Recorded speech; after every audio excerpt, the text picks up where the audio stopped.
This is a clip from the Slightly Smarter podcast. Artificial intelligence can also be broken down into, say, things like artificial natural intelligence, artificial general intelligence, and artificial super intelligence.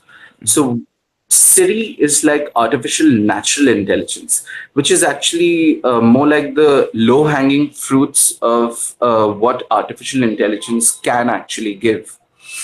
So, Siri does not have a consciousness of its own. Right.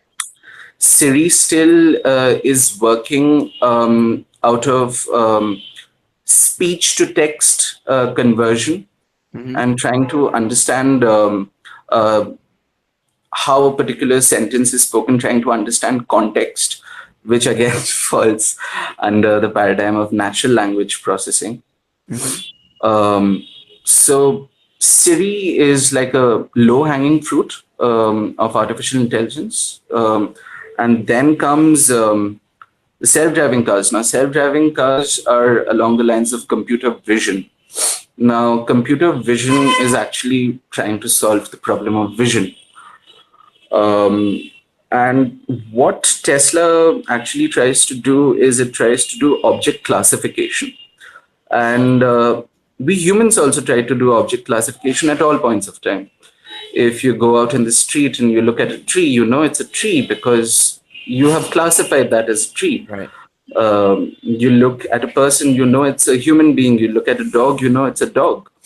So, and the way it has happened with you is also with lots of examples of this that you have observed since the time you were born.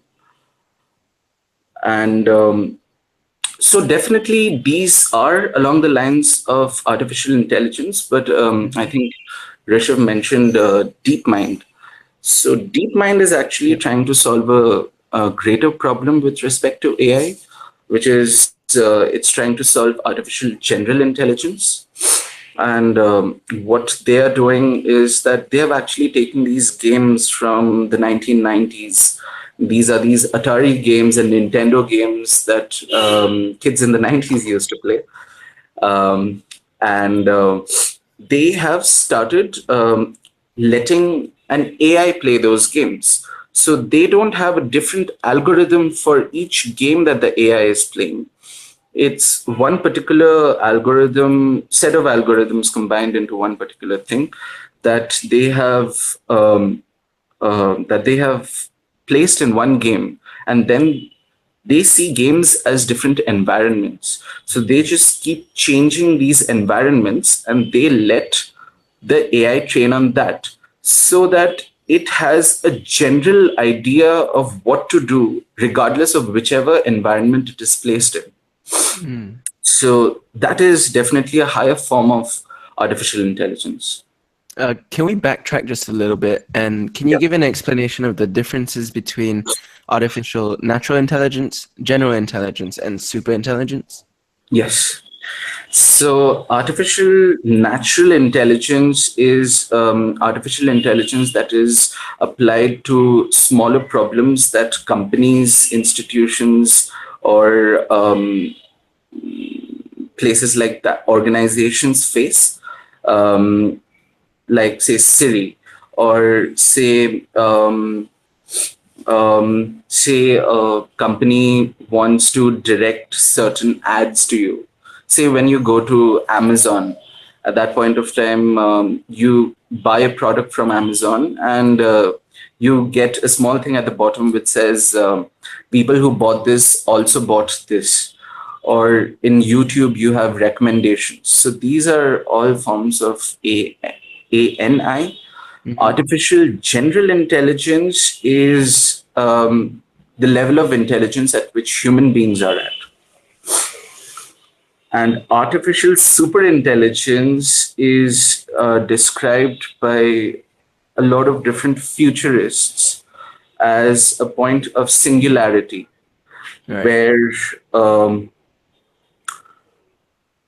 it would definitely have passed the intelligence that human beings have, and it would do nothing but serve its own intelligence.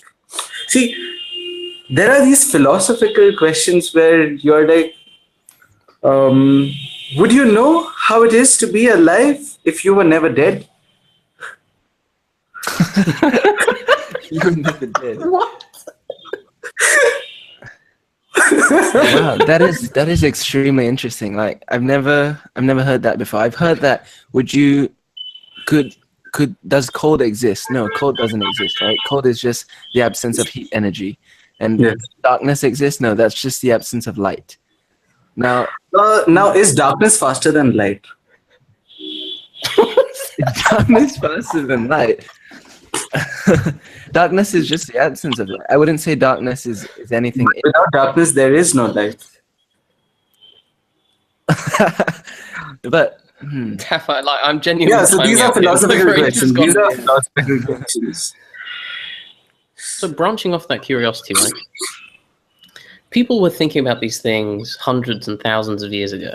Let's just forget the fact that this is so long ago that we can't imagine. I can't even begin to think about the kinds of things they must have been thinking about. You know, because we have all of this knowledge and this access to information, and yet I feel as though the leaps that they were making were they bigger than the leaps we're making today? There is no leap to make, is what they would say at that time. Okay. That's what they would say. They would say that there is no leap to make because the idea of reality that they would have is very different from how we could even conceive it in the confines of thought. So they would have a very different notion of it. So thought is confining you? Do you feel that? Well, you see, say if I wouldn't have spoken about these things and if you wouldn't have stumbled across these things, would you have thought with regards to these things? You wouldn't.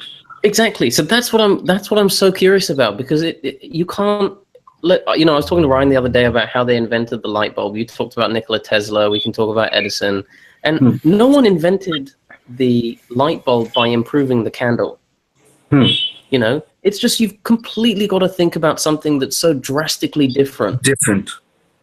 That's so crazy. But do you think that we all have that within us? Is it possible for us to be that crazy and stupid that we may end up being right?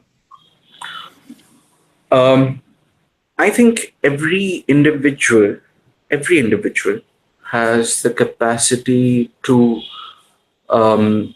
harness the highest levels of intelligence that is possible. Okay. I definitely think that is possible. Now, when you're talking about electricity or these things, they are very useful things. I am very grateful for these things. I am very grateful for the internet to be there because we're able to have this conversation right now. These are very useful things, but useful and popularity is not synonymous with truth or what essentially is. Yeah, the internet is not fundamental. Yes. It's But the internet can be thought of as a huge brain, right? Can be thought of as this collective brain of information. Say if an AI were to train on the internet, we are fucked. I mean, can you possibly have anything to contribute that the AI doesn't know already? okay. So go on. You were saying about imagination. Yeah. So if I just intuitively think about imagination, right? I don't feel like it's in my brain. I don't feel like it's in this physical box of this brain. It's somewhere here. It's somewhere around me. It's not in my physical brain though. You see, that's why people talk about collective consciousness. Yeah. And consciousness. This is crazy. This is crazy. I was telling Ryan about the crossword thing, right? Mm-hmm. The idea that they measured What is this how. crossword thing? So they did a study, right, where they took a small group of people and they compared how they did in crosswords to the general public. And they would give the same test to the same groups and scores would be similar. And then one time they gave the test group a crossword that the public had already done, and the scores went up by 20%. I mean, more fundamentally than that, you have to think, how is it possible that some of the greatest scientific discoveries happened together? Meaning, there were many people in the world who were discovering the same thing at roughly the same time. Right. So it's as if you put an idea out there, you can simply just pluck it from thin air. yes. So I was talking about this person called Rupert Sheldrake, right? Dr. Rupert Sheldrake, who was actually talking about the delusional dogmatic assumptions of science. So he's actually a scientist himself. And what he proposes is this idea of morphic resonance, where he says that we actually do this, whatever you are describing right now. We actually pick things up like that. Like, say, a giraffe, for example, when it is born in the belly of another giraffe, does not know that it's a giraffe, but it picks up that veil of consciousness that makes it a giraffe. I think we have a lot of interesting questions to keep pondering about. I think what I do for myself is that I let the questions brew in my head without actually trying to arrive at an answer. Because whenever I arrive at an answer, I'm telling myself that this is the answer, and I put myself in a comfort zone with respect to understanding that aspect. So I just let all these different questions keep brewing in my head and figure out life. So this comes back to what you were saying about you not believing in anything. Nothing. I think belief. That makes sense now, because if you believe in something, then you kind of take it for granted. Yes. Exactly why I don't believe in anything. You see, I read about different religions. I read about different kinds of spirituality. I read about theoretical physics, and I work on artificial intelligence. But I don't believe in any of the things that they stand for or any of the things that they call out, because as soon as I believe in them, I will stop exploring for myself, right? And I want to explore for myself. Well, do you think it's possible to believe in things, but at the same time be open-minded, be scientific? Yes. But I'm sure that when you do that, you will flush out one particular belief that you held at one point of time. And as you have a better understanding of things, you will have a different belief.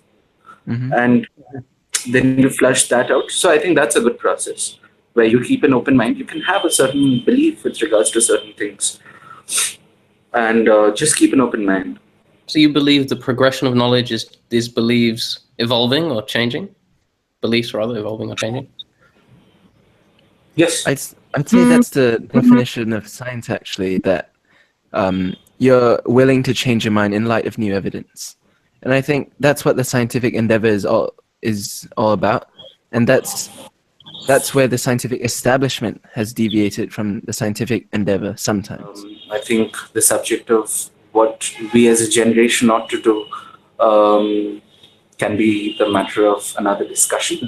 That's it. What should our generation do next? That's the real question. I guess that is almost the question of this entire podcast. It's, find out what people are thinking now as a way to pave the way for what we should be thinking about in the future.